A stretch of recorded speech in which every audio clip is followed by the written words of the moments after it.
and then we'll go live to YouTube at 5. Okay. Because I have a number of people who have switched to watching only on YouTube. Okay. Yeah. What do you need me to do on my end? Nothing. Good. I think we're good to go. Yeah, don't ask me to push any more buttons. Just I'm better without touching any keyboards. You know, I think that's true for a lot of us sometimes. Yes. Okay, so if you're just joining us, I want to let people know that we're just waiting to start for a couple of minutes, and welcome.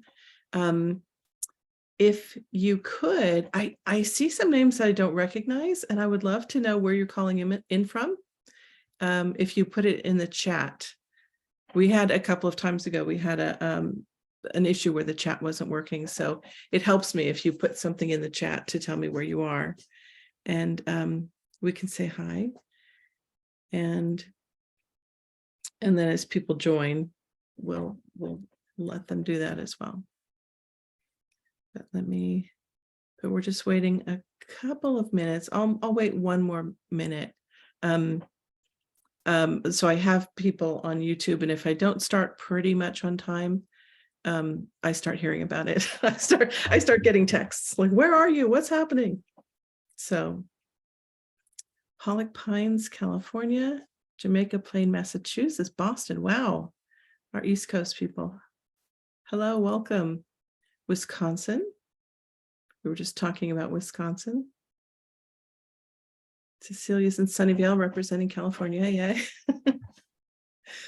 All right. So I am going to go ahead and go live to YouTube, and that takes about 20 seconds to get started. So if you'll just bear with me for a second.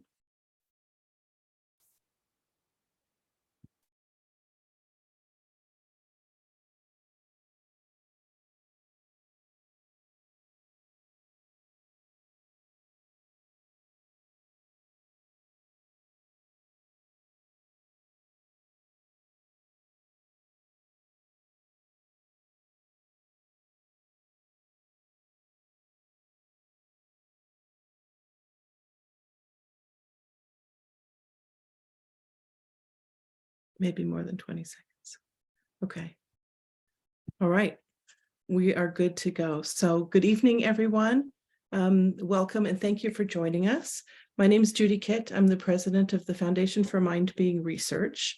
And for those of you who don't know, I see a lot of new people joining us this evening. FMBR was founded as a nonprofit, all volunteer run organization based in the San Francisco Bay Area. In 1980. So it was founded by scientists and alternative healers and artists who are really interested in exploring the nature of human consciousness and bridging the perceived gap between science and spirituality. And so for 43 years, we've been a forum for scientists and healers and artists and shamans and people who are really just looking to expand the context within which we see ourselves. And you know, as time has gone on, we're excited to be joining like-minded people around the world who are looking to move the dominant worldview from one of competition and dominance on our planet to one of cooperation and synergy and regeneration, and really to understand ourselves as humans and as creators. And so our website is fmbr.org. I encourage you to take a look. You can find all of our past talks on our YouTube channel, which is, if you go on YouTube and just search FMBR TV, then you can just see everything and you can subscribe if you like, so you'll know when we're going live. So we're very honored to have Steve Tonsgaer with us this afternoon. Stephen is the founder of intention-based field resonance testing and Whisperology. He holds a degree in chemistry and a master's degree in biochemistry. After receiving his master's degree in acupuncture and oriental medicine, he established an acupuncture clinic in Wisconsin in 2003. Since then, he's continued his education in Chinese medicine, cold laser therapy, homeopathy, field control therapy, Tellurian physics, And he uses IBFRT and Whisperology as the only form of treatment for his patients with great success. And he's now training others in those methodologies. In addition, he's written a number of books, which hopefully he'll tell us about. And so without further ado, I just want to welcome you, Steve, and thank you for being here this evening. Can I just ask you, do you go by Stephen or Steve? I prefer Steve. If someone says Stephen, it usually means I'm in a little trouble. Okay, right, good. Yeah, so welcome. And welcome to the people who have joined us and the people who are joining us on YouTube. So just for the people who are watching, if you have any questions, go ahead and put them in the chat or the Q&A, and I'll ask them for Steve. And if you want, you can raise your hand and you can speak with Steve directly. He's said that he really wants this to be kind of a informal discussion kind of thing. So if you have a question, feel free to pop up with it. And if you'd like to talk to him, just raise your hand and I'll unmute you. So, okay, so I'm going to turn it over to you, Steve, and tell us about your work. Okay, well, thank you. Thank you for inviting me. I never get tired of talking about Whisperology. I think the best place to begin is just to try and give a simple explanation for what Whisperology is about. Whisperology is really a spiritual system. It's a system that's based on the ability to utilize intention for change. The interesting question is, what should we intend? Do we know what to intend? Intention-based field resonance testing, which I abbreviate as IBFRT, attempts to find what it is that really can increase the quality of our life. We look at that at different levels. We could say domains, we could say qualities, but the idea is that we can look at ourselves from a physical, emotional, mental, informational, energetic, karmic perspective. There's so many ways to look at ourselves. I think that if we're talking about healing, healing begins from the inside out. And what Whisperology is able to do is to find what I would call the underlying sources for incoherence in our day-to-day life. So as the work has developed over the years, even though my background, I would call it my mental software, is a great help, biochemistry, toxicology, Chinese medicine, I find over time, I'm more and more drawn to those things which people would call non-physical. The idea that everything is purposeful, that purpose being expressed at all levels of our being, including ourselves, including our organelles, including those things which we would not consider to be connected with us. That kind of awareness is what guides Whisperology theory and practices. So when someone comes to see me, we focus around a criteria that I call coherence. Is the person physically coherent, emotionally coherent, mentally coherent, spiritually coherent, karmically coherent? And the testing that I do through my hands. I don't use dowsing equipment. I don't use pendulums or rods. I actually learned how to feel these things through my hands over many years. So I lightly place my hands on someone's ankles, and my hands jump around and bounce around. People have asked me if I'm playing checkers down there, but actually I'm just feeling different things and their responses to my attention on a particular aspect of their being, whether it is physical or non-physical. We can do that in the present. We can go back and look at that at earlier stages in a person's life.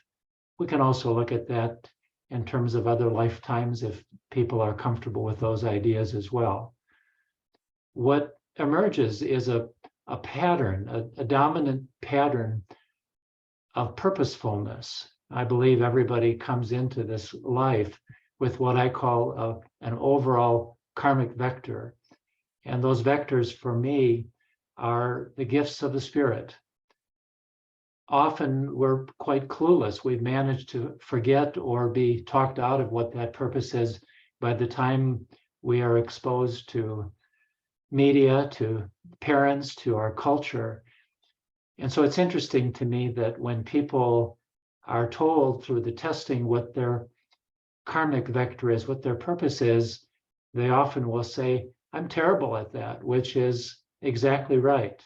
And underneath that karmic vector is typically an array of unconsciously held limiting beliefs that need to be identified and addressed. And it turns out that when we address the person on those levels, then everything else falls into place. As many people have said, every aspect of us has some form of consciousness. I would extend that to what are commonly thought of as the elements of the periodic table having a form of consciousness as well. When we place our attention on some particular target, whether the target is very specific or very large, whether it's physical or non-physical, we can activate our connection to that target through the power of intention. And Whisperology has developed different tools to magnify that intention and to share that integrously with that other person. We do all of that with what I call permission. And permission simply means that we don't simply go around, well, let me look at this, let me look at this. How about that? I believe that when we're in the proper state, that it is the power of our Creator that speaks through the testing. And so Whisperologists learn how to get out of the way, get their own ideas, their own notions about what may be right or wrong. We set aside the diagnoses, the symptoms that people have. I prefer to test people not really knowing much at all about them, because if we're open, truly humble and open, we're surprised that a person's health, physical and non-physical, can be contextualized in a much broader perspective. And that is what connects us to our larger purpose. So the testing process often takes you down roads that you wouldn't expect. This is a interesting process because most people don't have a very conscious connection to what it is that's at the heart of their incoherence. So when we can find that and apply the tools and create coherence, all kinds of wonderful things take place. Does that sound too strange? Not to this group. Good. I'm guessing, most people are nodding their head. This is well, I saw Jerry sign in, and yeah, Jerry's here. Jerry and I have talked about this quite a bit, so I know it's not strange to him. I'm glad to know it's not strange to your group. Absolutely. So, I'm curious about how you've got this great background, and it sounds like there is some, it's resonance tested, kind of an aspect of dowsing that you're using your hands. Was there ever a point when you were developing it that you were using tools like that, or were you just ever always able to feel? That's a great question. The way that I knew that I had some abilities to feel things as a young child, but I put that aside. I spent my time in laboratories, or I spent my time doing other things. When I was exposed to field control therapy, a system that was developed by a man named Savly Yurkovsky, and I learned his methodologies. Yurkovsky used a simple metal plate connected to a wire and a metal rod. He would have people hold that and introduce different kinds of homeopathic materials into a person's field. And this process is called non-force kinesiology. It picks up a phenomenon that I believe was studied first, well, maybe not first, but with space exploration and written about by others, called hemibody shortening. There's actually a noticeable contraction and rotation in one side of the body. So what Yarkovsky used was this principle. And when the body was exposed to some kind of a stress, that contraction and rotation would occur, and a person could measure that as a change in relative leg lengths. I learned that very quickly, very easily, very completely. The first book that I wrote gives some connections to field control therapy, but I discovered after doing it hundreds and hundreds and hundreds of times that I didn't need to use any sort of devices. My friend Bill Tiller used to call them training wheels. And when Bill and I would visit about this, we became very good friends. He said, really, Steve, what you are doing is you simply have learned a dowsing response through your hands.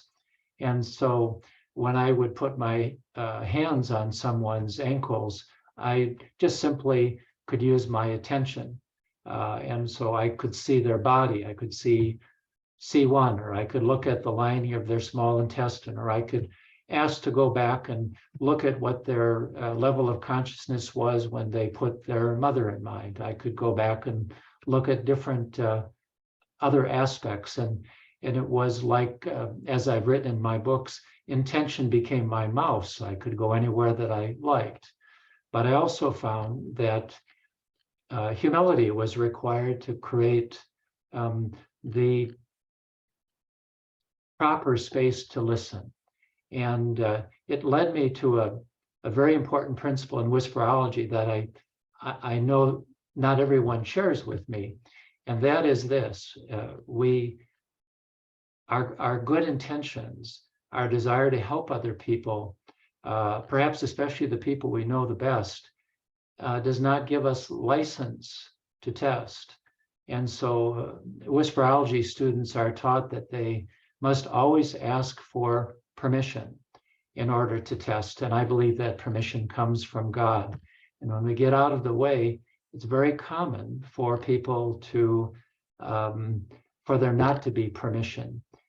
And so this is an interesting subject in itself that I've explored it at great length. You know, is it, I don't know what I'm doing, it's above my pay grade? Is it that I'm emotionally entangled with the person?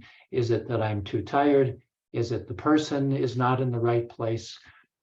My understanding of that has come to the belief that there is a timing about everything that happens in space-time, and often the timing is not right. Or I tested someone recently, and I had there were siblings, and I tested the one sibling. It was a fascinating test for an autistic child. And the mother had asked if I would test the other child, and I didn't have permission. It surprised me because, of course, one's ego would say, well, I'm intending only good things.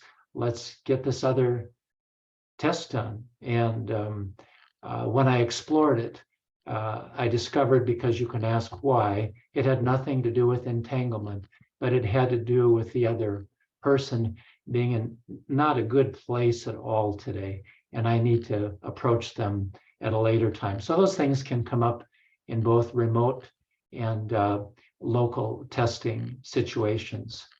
So that dowsing response has a high level of accuracy when we are aligned with the spiritual gifts, when we are fully present. When Jerry and I have talked about this, he loves to use the language of I am, and being I am fully and completely aligned with Source.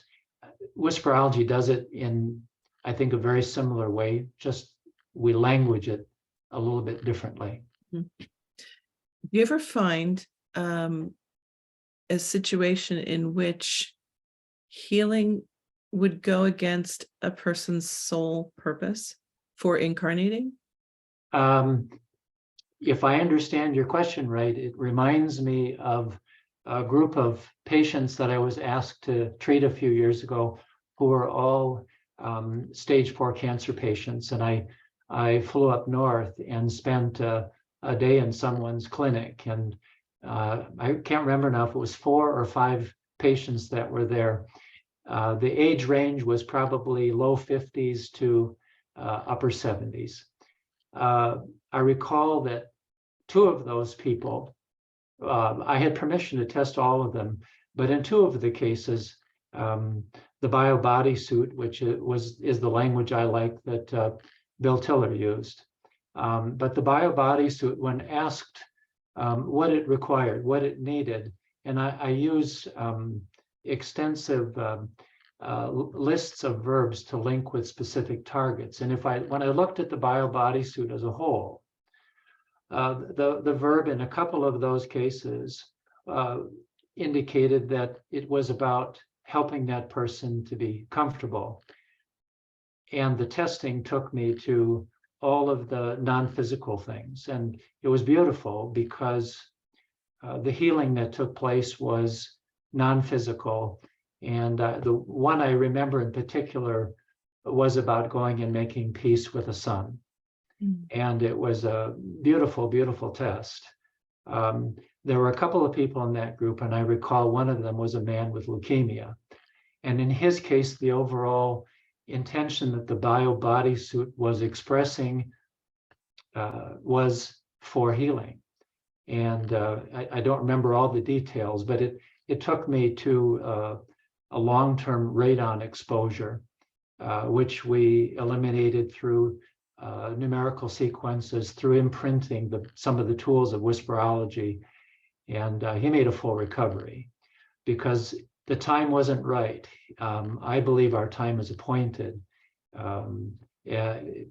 Many people have said it. I like it how it says it in the Bible, but when it says even the hairs on your head are numbered and mine are diminishing by the day, so I'm not sure what that means.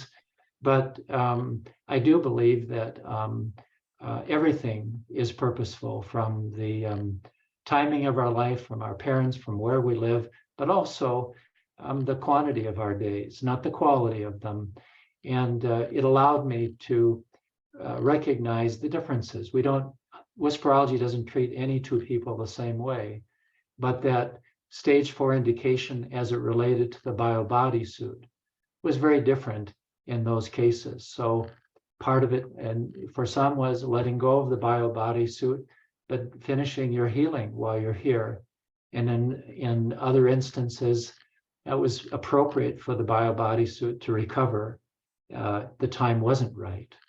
And I'm just a very strong believer that everything happens, everything unfolds according to its own appointed time. So we have a couple of questions here about healing in person and then distance healing. So okay, if someone wanted an in-person session with you, they would go to Arizona. Is that right? Yes, they'd come to Marana, which is a community on the northwest side of Tucson. Okay. And then what about distance healing? How do you access the energetic field of a person? And do you do distance healing? I assume you do. I do a lot of distance healing. My preference, because I love to meet people. I love to have my hands on their ankles. I like to hear their voices. I like to feel all those things, because when I imprint, I can feel all of those changes. I enjoy making that connection. When I do things remotely, I have preferences. I can do it with someone's name. I prefer to have a picture, a current picture of their face. I don't need a whole body picture. I like to know their date of birth. That's really all that I need to know. I'm interested in why people want to see me, but it doesn't change anything about the testing that I do. And it's kind of fun to test people who've told you nothing. And I think of just fun stories. Just a quick story for illustration, but I recall a young woman coming to see me a few years ago who had extreme anxiety. And She had, of course, done a number of things and taken a number of things. And I said, I really don't need to know all about that. And I'll make the story short, but I put my hands on her and I said, well, your anxiety started when you were 16. And she said, yes, how did you know that? And I said, and you tried smoking pot that day, didn't you? And she said, this is kind of creepy. How do you know that? And I said, well, I can feel it. I can tell. And I said, you had a very adverse reaction. And she said, yes, I did. I've never used it again. I said, yeah, but it still was there. How is that possible? I said, I didn't say it to her in this way. I'll say it this way to all of you. But, you know, the pharmacokinetics of a drug would tell you based on its half-life when it's completely out of the body. But in Whisperology, we talk about the informational blueprints of any experience, any exposure, physical and non-physical. And so I know how to, through these Whisperology processes, to go back to find the information that is connected with that exposure, and then simply to remove the confirmation, the consciousness informational structures, energetic and physical structures and connections to THC, the one time that she took it. I imprinted that while she was there, and immediately she calmed and relaxed and said, how'd you do that? And I said, well, I don't think I can really explain that to you. Do I need to do anything else? I said, no. And, you know, she's been fine ever since. So it's very fun to do that in person. If the person is remote, I typically use a surrogate. My fiance, Carrie, is my surrogate. She's very coherent and very clean. I wouldn't have to use a surrogate, but I like to feel that. And occasionally when she does that for me, I'll show her a picture. And we just did this with someone in Hawaii. And she said, the person I'm testing is looking through my eyes, and he wants to look more at your office where you're doing your testing. And what is that book that is on the bookshelf there? It's very, very fun to do those things. But the imprinting can be sent out, of course, because everything is non-local, through intention. And then I will create what I call a protocol based on the findings, and I will mail those to the person. And it can be a combination of intention statements, numerical sequences that carry a particular intention that's more specific than the English language.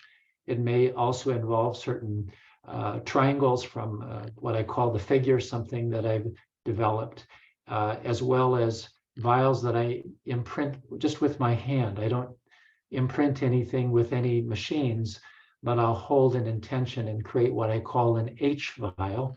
I call them H vials because besides Bill Tiller, the other main influence in my thinking has been David Hawkins. So I call them H vials to honor Hawkins. And then I imprint these vials with the consciousness, informational structures, energetic and physical structures. So I gather them through attention, through the power of intention, and localize that. I ask that it be kept stable and permanent, sort of like an intention host device that Bill used to make. And then I'll wrap those in foil and send those to people. Most of the time, I don't have them taken orally. I have them hold that vial in their left hand, because the hand is a microsystem. And when you hold it, it's not so much about it creating a mudra as it is about the whole body embracing and becoming coherent with what's been imprinted into that vial.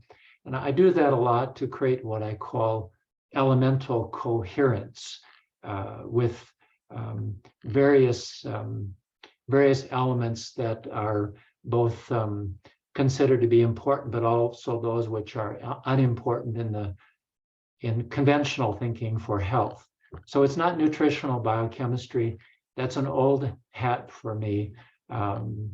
So for example, I treated someone this morning, a boy who needed to become coherent to krypton. And I've done that in the past with several people, and it's quite interesting because you might say, well, what does krypton have to do with my health? And the boy who had never spoken held the krypton vial in his hand and he began to speak. So it's an example of how our connections are far from local to our body, far from what we perceive to be important for our own health. But actually, all the organisms that call us home, our earth that is our home, the sun, the moon, the planets, we have these elemental connections. So I believe everything that the Creator made, not just the elements that are important in biochemistry, are necessary for full coherence. I think this gives great clues to the unusual qualities that are coming with so many of the children that are being born these days. So I'm kind of rambling there, but there's a lot of fun ways to go with that. I've written down 6 or 7 questions, but Oliver wants to ask a question, and Okay. I'm going to go ahead and if you want to unmute yourself, Oliver, you can ask. I would like to ask, if you don't mind, what is the meaning of the word whisperology? Why did you choose to use this term? Okay, that's a great question. I get asked that one a lot.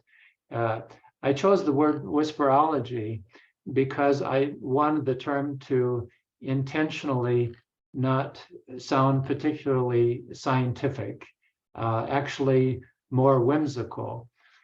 I chose the term whisperology because when we teach whisperology, we talk about being a whisperee and a whisperer. Whispering suggests a gentleness, an openness, a humility, a quietness.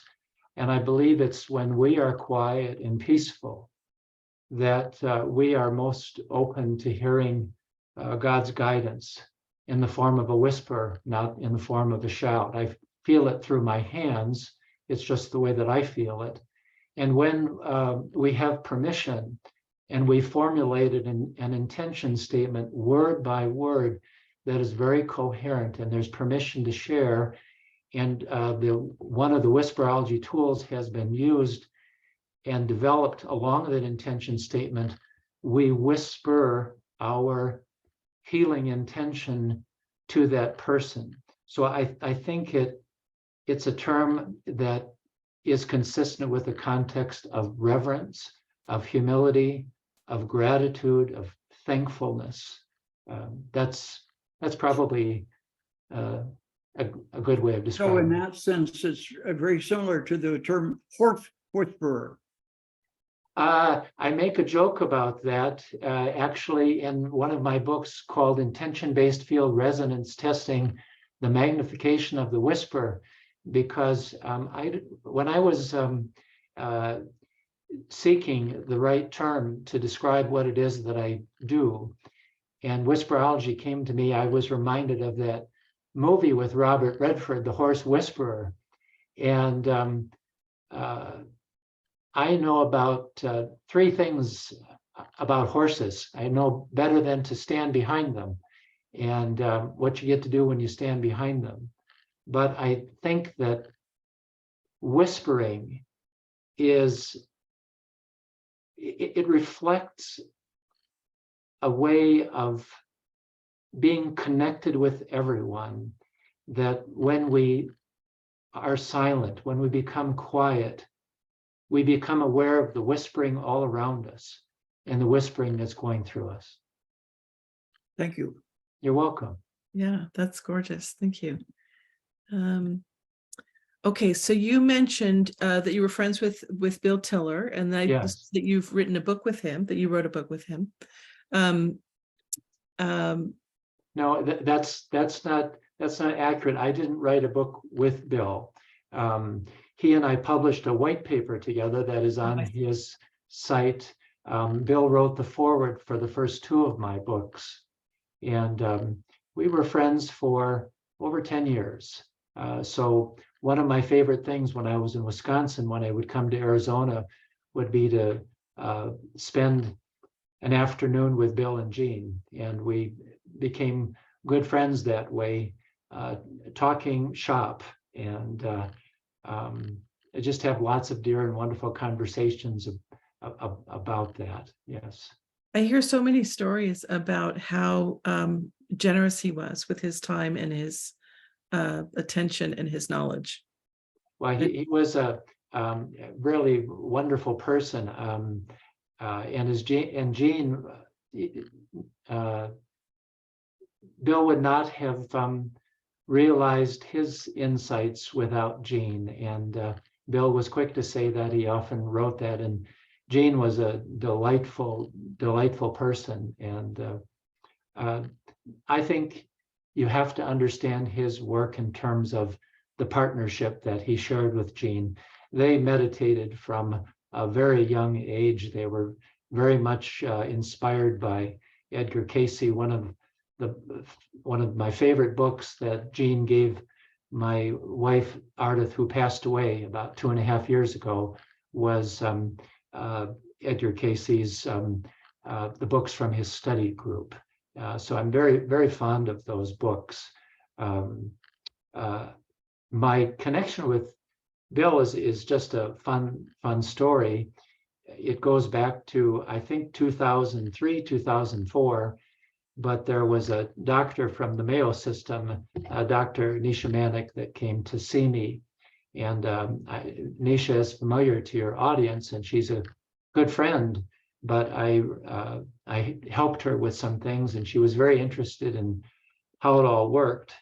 And she asked me who I might encourage her to study to learn more about what Whisperology was doing. And I said, Bill Tiller and David Hawkins. And anyway, she left up north, she headed south.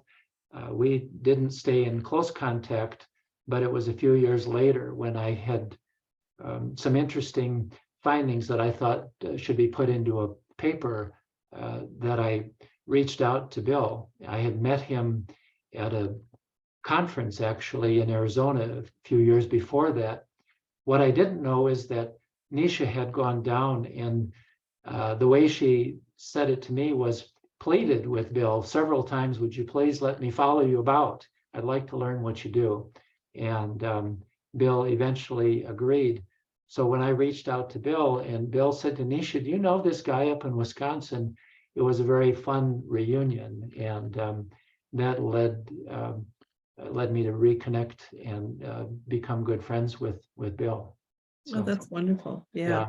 It's funny how things are very purposeful. Everything unfolds for a reason. I was going to say, it just sounds like it was, Yeah. I don't know, ordained, let's say. Yeah. So when someone presents to you and you first talk to them, I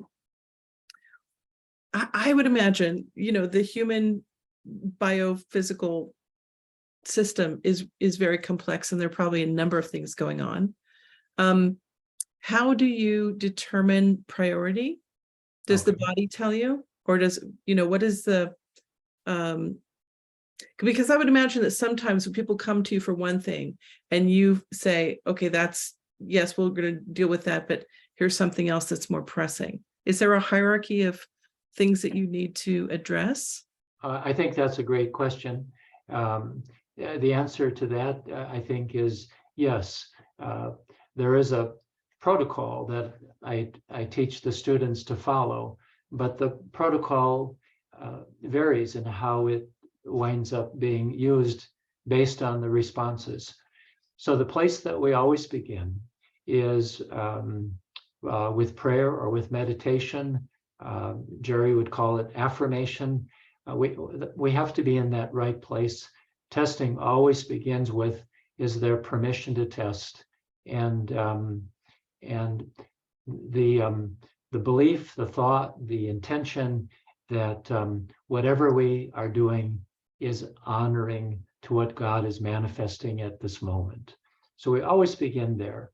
And the where to begin in the protocol is not up to the patient. It's not up to the whisperologist. I believe it's up to God. And so the first designation is to begin with the physical or the non-physical. Most people who have chronic illnesses or other kinds of problems, the non-physical comes up always first. And then the next series of questions are, is this emotional incoherence, mental incoherence, karmic incoherence? Depending on those responses, it takes me to some of the work that I've developed. It's in my most recent book, and it's in the new book I'm working on called The Karmic Portrait. But it'll take me to one of the 9 karmic vectors, and I have, I suppose they would be analogous to dowsing charts, but I have what I call the figure. It's in my most recent book, and I have a second geometrical pattern that I call the image. They're loaded with information. They're in some ways an interface between the physical and the non-physical, you could say, but it identifies for me a person's overall conscious or guide vector, I call it, the reason for coming into this world. It identifies what I call the karmic vector of their conscious personality, the way in which people tend to know them and the way that they are most aware of themselves. And then what I call their least conscious karmic vector, different than what Jung would call shadow, but it's that part that's most outside of our local awareness. That vector is determined, and then I've generated and calibrated the location of many limiting beliefs that are associated with each of these karmic vectors. And the testing will take me to those limiting beliefs within that particular karmic vector domain. And typically there's 1 or 2 primary limiting beliefs. If that is the case, the testing allows me to identify whether those are primarily reflective of this life, and if so, the circumstances, or if they have more to do with prior life. Once we get to that point, then we can apply those tools for addressing those limiting beliefs. When we shine the light of consciousness on that which is most hidden, we can begin to work with it. There will be correlations, not causations, but correlations, manifestations of those limiting beliefs on all the different realms. What happens is that once these begin to be addressed, and they can be addressed in the same session if there's still permission. In other words, the person can continue to recontextualize and be influenced by imprinting. Then we may get to various kinds of physical incoherences. When you work that way, instead of working from people's symptoms or disease labels, we recontextualize those symptoms and disease labels in a much larger context. If we work that way, then we work with the body to heal itself instead of quieting or calming symptoms. When the physical comes up, the protocol allows me to identify what systems are involved, what body regions are involved. Those distinctions in one way are arbitrary because everything is unified. But for human beings, we need to break it up into pieces. So let's say that it takes me to the respiratory system. Then the questioning is, do I need to be more specific with my target? If the answer is yes, then what is it about? Is it perhaps it's the right lung? Okay, do I need to be more specific? Yes, okay. Well, maybe it's the upper lobe of the right lung. Do I need to be more specific? Well, maybe I need to look at a bronchial. More specific, maybe an alveoli. Maybe I need to look at a type 1 or type 2 pneumocyte. That process of becoming more and more specific is guided always by the testing. And when the proper level of specificity for the target is reached, you can feel that. Then we don't need to go any further. Once that's identified, let's say that I'm just making something up for fun. Let's say it's the lower left lobe of your lung. Well, what in the world am I supposed to do with it? It's incoherent. And their Whisperology has an extensive list of verbs which are about identifying what are we supposed to do. Enhance, energize, normalize, detoxify, quiet, sequester.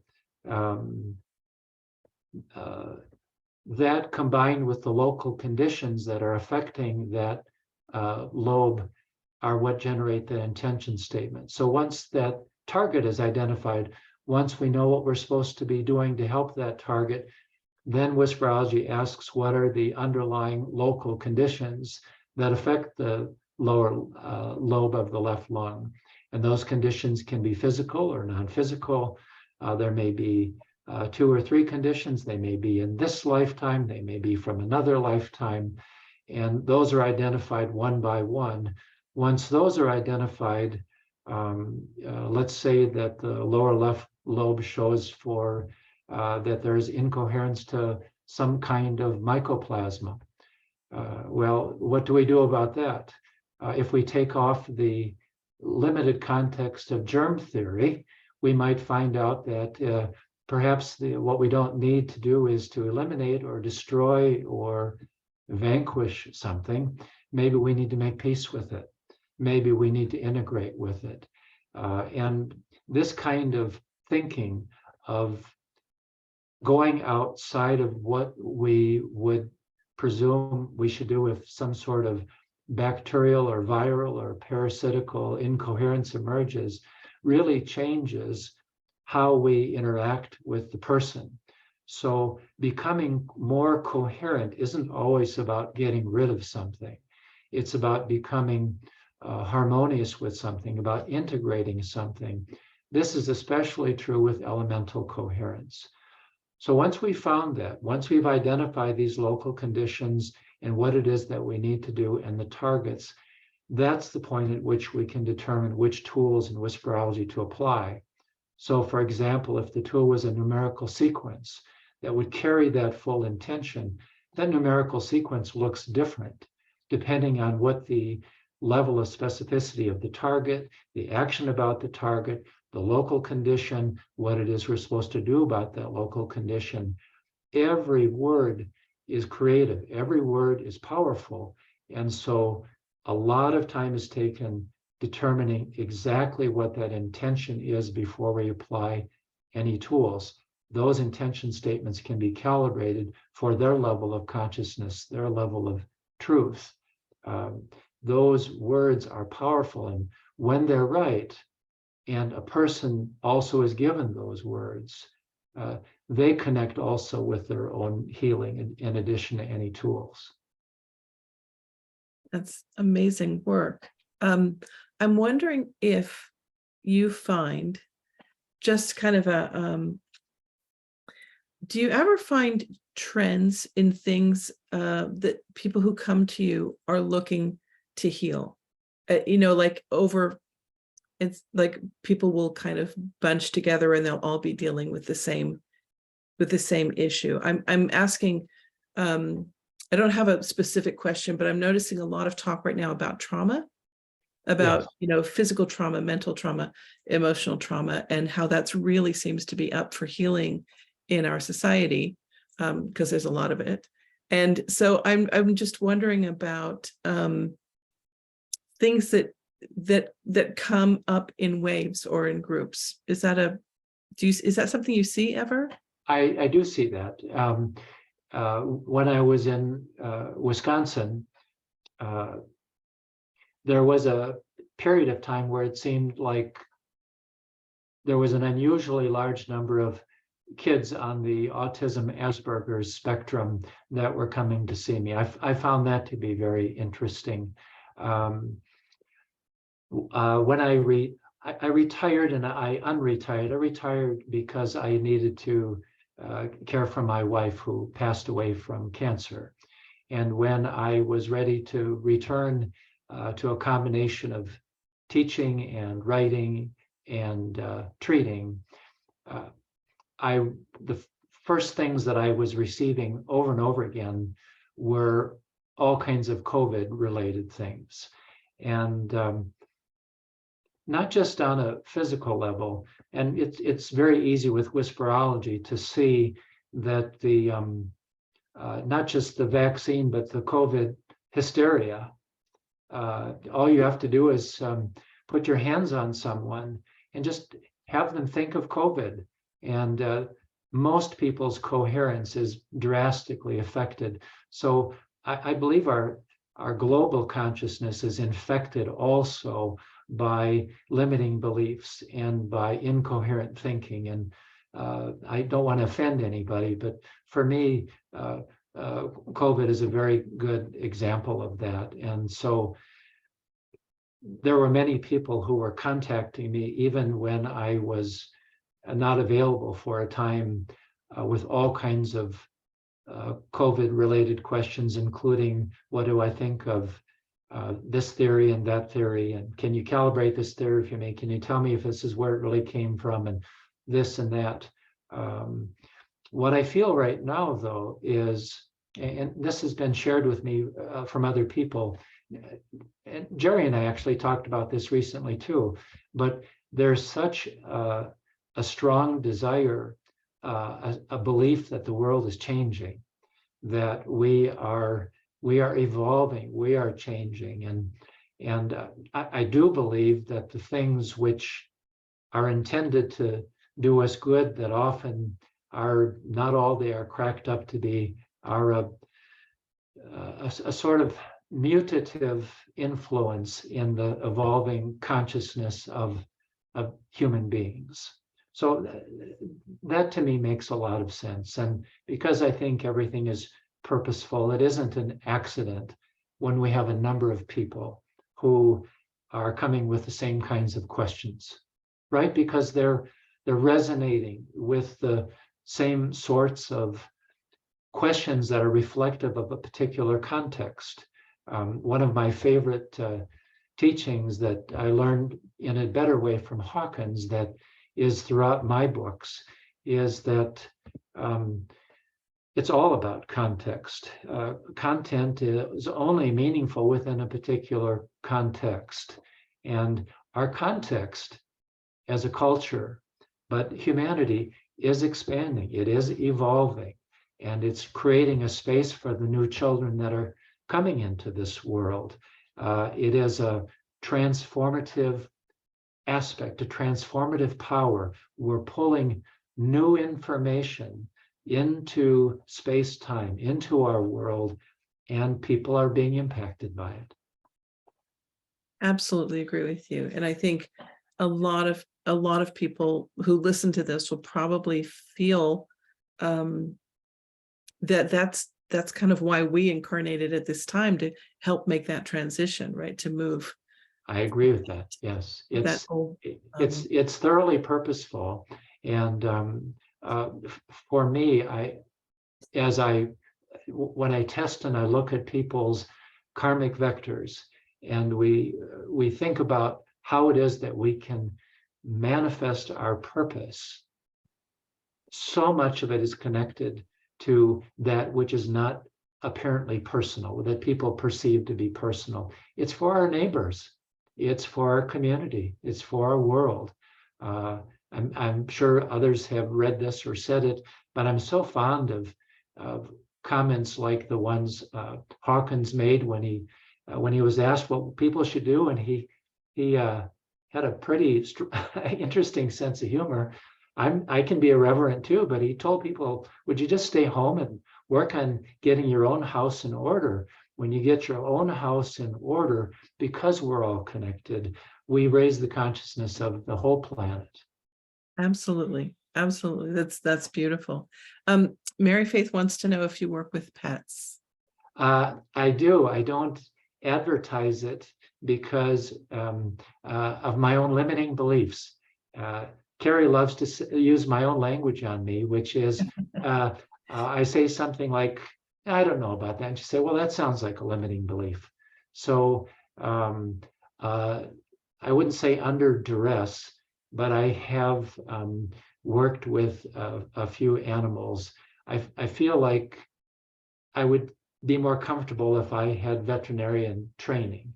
But about 2 months ago, I had a woman send me a picture of her German Shepherd. And I knew her and her family because I had treated them years ago. And their German Shepherd had been to the vet and was listless and not doing well.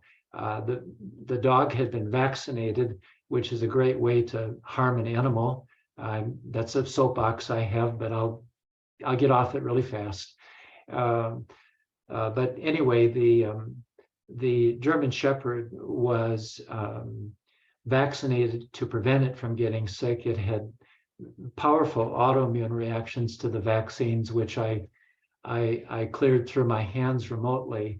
And then I could tell that in the past month, the German Shepherd had been bitten twice by deer ticks. And I created a vial and also a numerical sequence that I had them write on a piece of tape in the bottom of the dog's dish, so that that information would be in the dog's water when the dog drank the water. And they sent pictures of the dog on a trip. The dog's made a great recovery. But I don't advertise for working with animals, not because I don't believe they're important. I just feel maybe other people have greater gifts to work with animals than me. No one would ever call me a dog whisperer, although we have a 3-year-old dog that here named Ollie, a little rat terrier who's a delight. And I have helped him actually. So, Well, I'll bet. Yeah. Yeah. Carol wants to know the name of your books. Now I saw you've written some nonfiction about this technique, and then you've written fiction as well. Is that true? Yes, I have two groups of books. I like them both.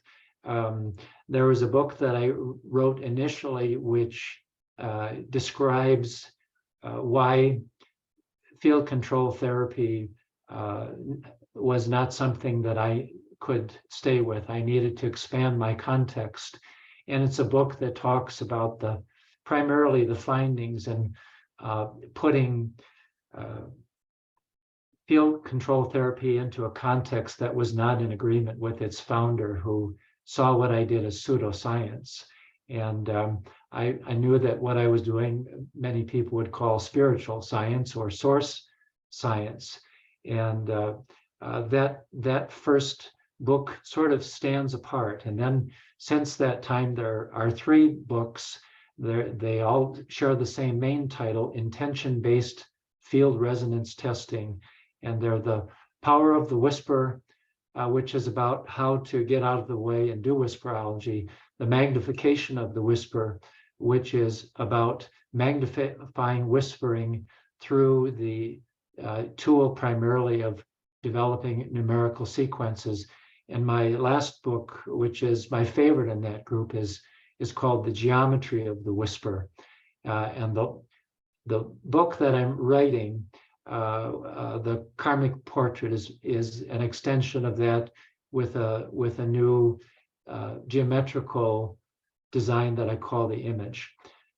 After I had started that series, there were people that said, I really don't want to become a whisperologist. I want to understand it. I want to relate to it. And I felt there was a need to try to write about the concepts, the philosophy, the way that whisperology works to a different audience. And those books, there are 3 of them, are called the Ebkilfken series. I was going to ask you how to pronounce that. Yeah, Ebkilfken. And Ebkilfken is the name of my guardian angel. Okay. So that's, well, now that news is out there too. But the books were calibrated very carefully. The language is a little strange. The names and locations are all calibrated because they are intended to describe the movement through various levels of consciousness, through story, through dream, through fiction. I really enjoyed writing those books. I enjoy reading them as story time. I like to tease and say someone should make a screenplay and do a movie, but they'd leave out all the good parts probably. But they're really intended to be allegories. when the first of those books was written, it was about 3 times the length of its finished product. And when I went through and I asked God what should remain, he said, it's too much of a novel. Cut out all that extra stuff. And I remember hitting the delete key and my wife, Ardith, coming into the office and saying, what happened to all of that? I loved all of that. I said, it doesn't belong in the book. And she was very upset with me for a while because they really were intended to be allegories, not novels. So they read in some way a little short, a little snippy, but I think they're very, very fun to read, and I think they engage a person's imagination. Then I wrote an unpublished book called The 9 Karmic Vectors, which is material I shared with my students because it helped them to learn how to use Whisperology tools for karmic incoherence.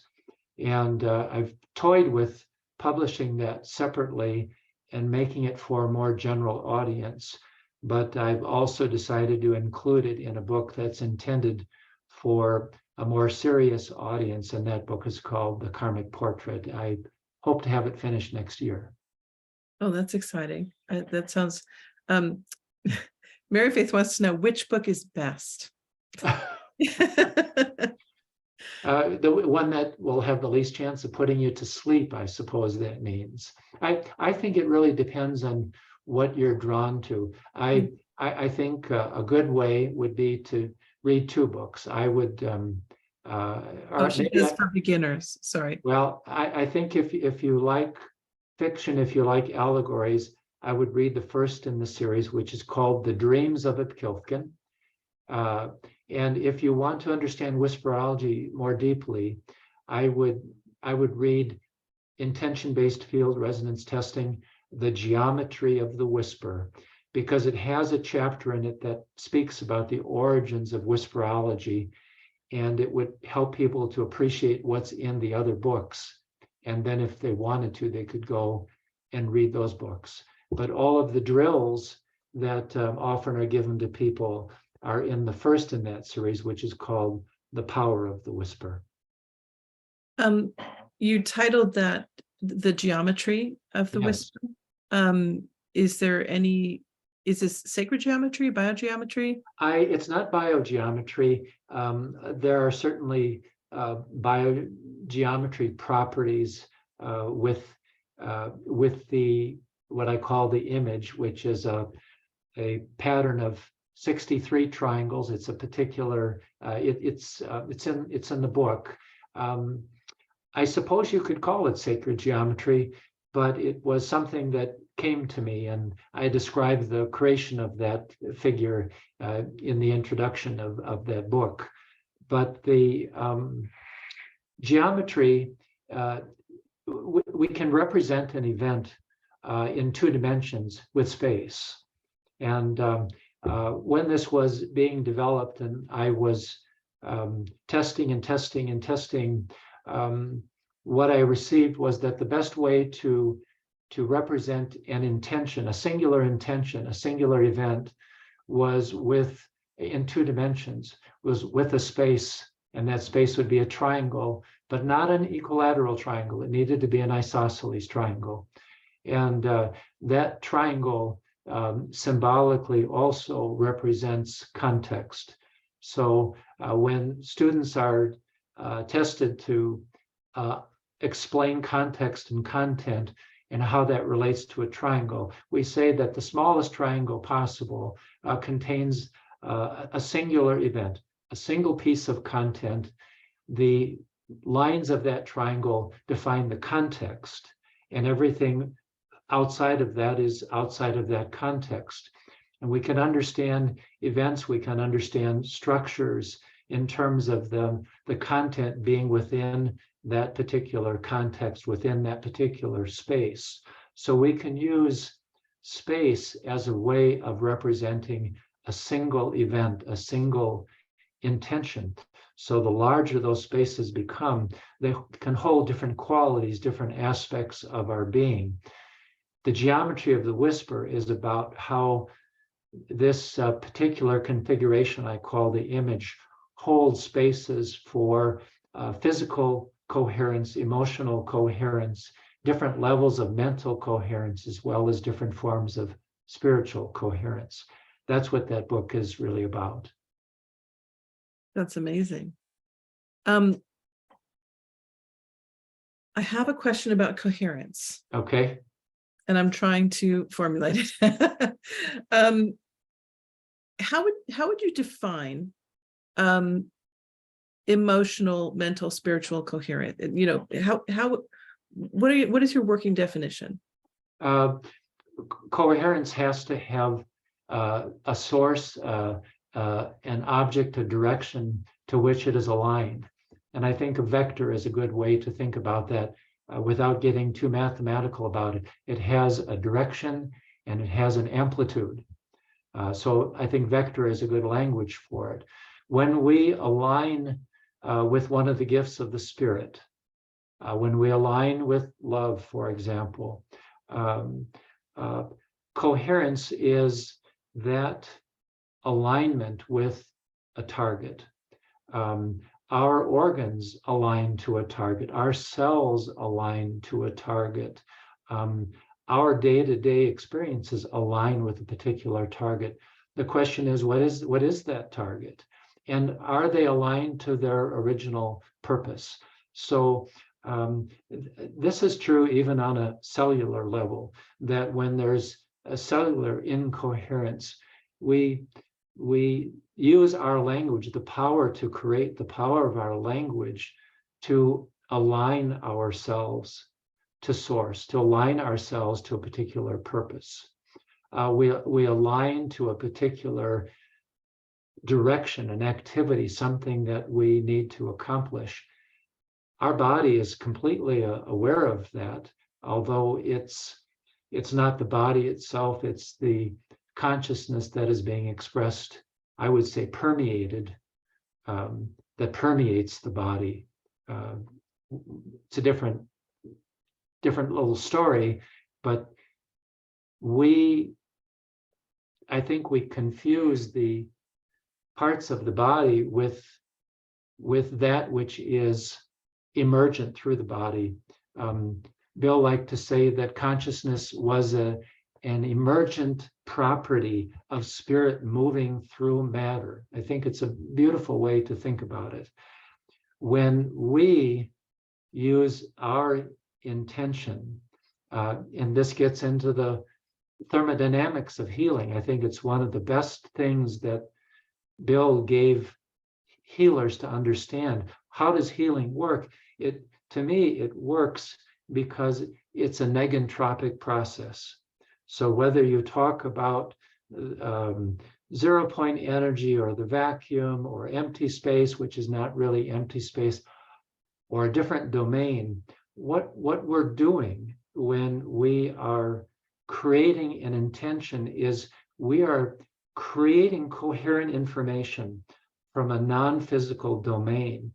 When we do that, that negentropic power brings with it the energy available for healing, Gibbs free energy, to be a little bit more technical about it. That's why a device can be imprinted and sent to a lab somewhere and raise the pH. You can pull from the vacuum and from the infinite power of that vacuum, information, coherent information that has the ability to do work. So when we align with an integrous source with permission, that energy for healing comes with us. That coherence is power. That's a beautiful response, actually. Thank you. Oh, there was a question. Do you need to understand math to understand your modality? Because of the geometry question, I think. Sorry. No, one doesn't. Yeah, I didn't mean to imply that. Yeah. Numbers are so much fun. I love numbers. I have loved numbers my whole life, and there's lots of fun things we can do with numbers. But when I was asking God, this is how I work, how could we take what was going on in the clinic and help people to continue the work that they were doing? How could an intention that was created through my testing process be carried on after the person left and went home? What I determined was that we could reproduce that intention perfectly through numerical sequences in different forms of different lengths. Why? Because, for example, I see the picture behind you, Judy, and all of us could describe that picture. We might even use the same words to describe that picture, very, very specific words. But my belief is that we would not share the same intention about that picture because we're all in contextually different places. We can't separate the observer from the observed. It's an artificial distinction in space-time, and most people live in the land well below non-duality, the 600 field of Hawkins. So given that, what I asked for when we create an intention, when we use numerical sequences, is the number of digits spaced in the proper way to reproduce that intention. And so it can be as few as 5 or 7 digits. Karmic related sequences are often as long as 27 digits. When I build those and create those and check them for being complete and coherent, and I imprint them, now I can give that to the person with permission. And when they repeat that sequence, they are manifesting exactly the same intention that I manifested and imprinted when I saw them. I can't rely on simply words to do that any more than you could describe to someone who hadn't seen the picture behind you exactly what that picture has. So I think the numbers are a kind of universal language that you don't have to understand. It's not about the mathematics, but it's a way of carrying that intention and reproducing it. So that book called The Magnification of the Whisper talks about how numerical sequences are applied in a variety of different circumstances. I had just another way of describing this. A couple of years ago, there was a woman that I met briefly. She was visiting from Minnesota. She was down in Arizona. She was interested in my work, and we had a nice dinner together. Several months later, she called me. Her husband was in a hospital in Minnesota on a respirator with COVID, and they were not able to help him. And she said, "I don't know if you remember me." And I said, "Oh, of course I remember you. Was there anything that you can do?" And so I said, "Well, I don't know my 3 favorite words." But I said, "Let me see." So I tested, and I had permission to help. She sent a picture of him in his hospital bed to me. And I created an intention statement. I don't remember the exact words at this moment. And a sequence, I believe it was 12 digits or 15 digits. And I texted her back and I said, "Is there anybody who is praying for your husband?" And she said, "Well, absolutely. I'm praying for him. We have our children and their spouses here. Our neighbors are praying for him. What would you like me to do?" And I said, "It doesn't matter whether they understand what I do, but would you be willing to have them include in their prayers this intention statement in this numerical sequence? And I would like them to repeat it several times." And she said, "Well, how many times?" I said, "Well, it doesn't matter. You can't do it too often, but there are optimal numbers to use these sequences." And she said, "We'll do that." And she called me the next day and said that he was taken off the respirator and he was in recovery. So that's an example of how to unify and to magnify the intention around a particular target when there's permission for healing to take place. That's amazing. This is really wonderful work. And so if people want to get a hold of you, your website is whisperology.com, is that correct? Yes. Yeah, And there's a email information there to contact me. If there's somebody in the group that would like to contact me, that's fine too. And I have I don't have my phone number on my website, but if somebody for integrous reasons wants to contact me, I'm happy to share my phone number with you too. Okay. And that's 715. let's not Oh, do that, because this is thank going to you. be on YouTube. Okay. So, Oh, I didn't know that. yeah. So if you send it to me, I'll and send it to you. And if somebody wants that number, Judy, you can yeah, give it out to them. I get a lot of spam calls. How many more burial plots and burial insurance do I need? Right. and auto warranties. Yeah, right. But if someone would identify, why it is they're calling, I'm happy to converse about this too, whether it's interested in being trained or questions about whisperology or wanting to see me. Sure.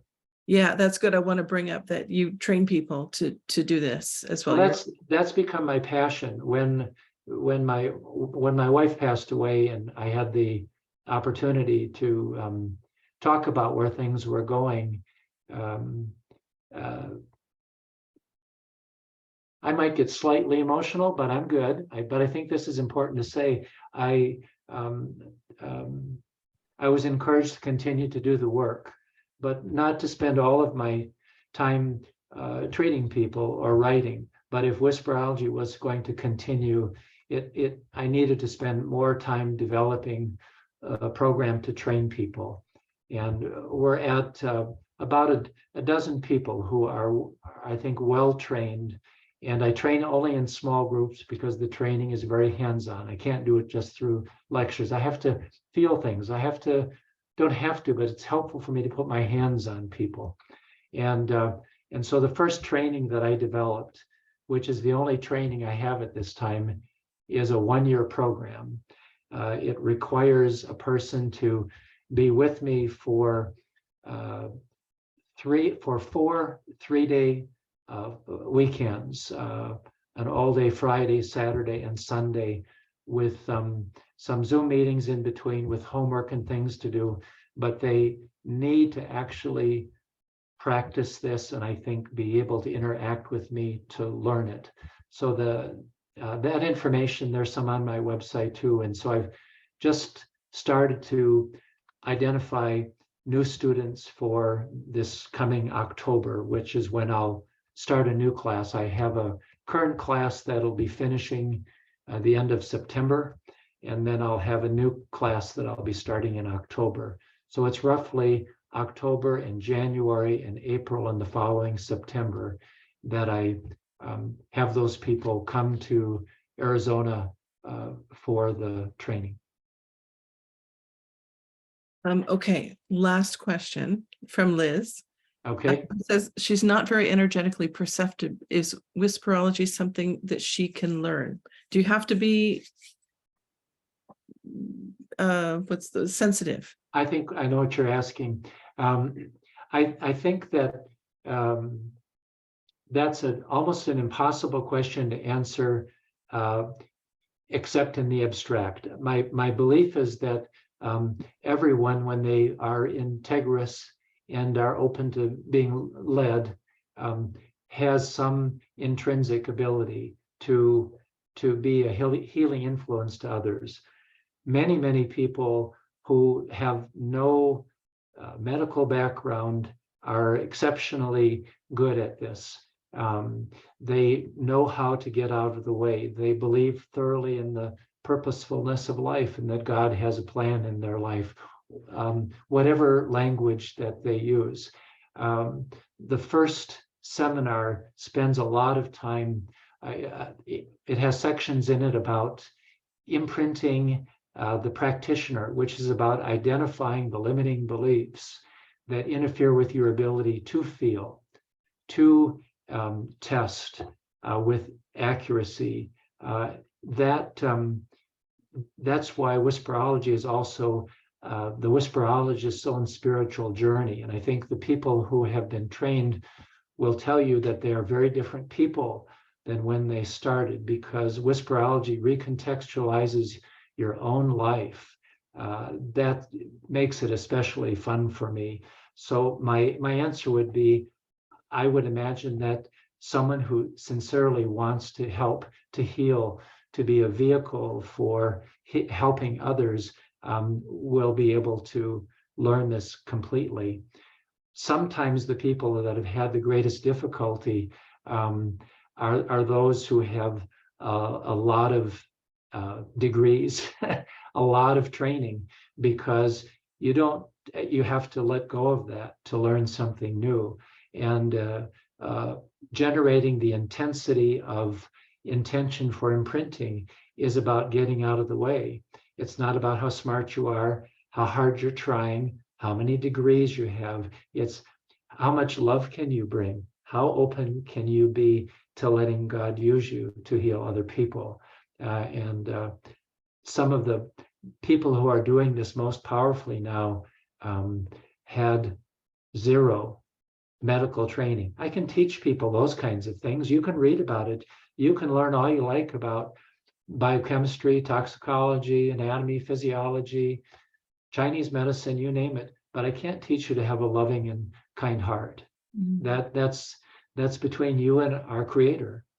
And knowing what those obstacles are is what's required to help someone to become a healer and not just a treater, if you know what I mean. Right. There's a big difference. Jerry has his hand raised, so I'm gonna, Jerry, if you want to unmute yourself, go ahead. I'll let you have the last word. Okay. Can you hear me? Mm-hmm. Yes. Okay. Thank you, Steve. I just really enjoyed the talk and the context and content of it. So all I wanted to say is thank you. I have played with numbers in a different way too, and in biogeometry sometimes we use numbers and for healing, and I have people sometimes just take a box of paper clips, and I get the dowsing rod, the neutral pendulum moving, and at the point, the number of paper clips that causes the rotation to stop, it gives me the number of paper clips needed for healing. This is just another wild thought that I thought I'd just throw in there when you're talking about numbers. But I loved your talk. Thank you. Oh, you're very welcome. And I think, Jerry, we have you to thank for putting us in contact. So thank you for the recommendation. Well, Steve is a wonderful, amazing guy. So amazingly delightful guy, and I appreciate what he does. Absolutely.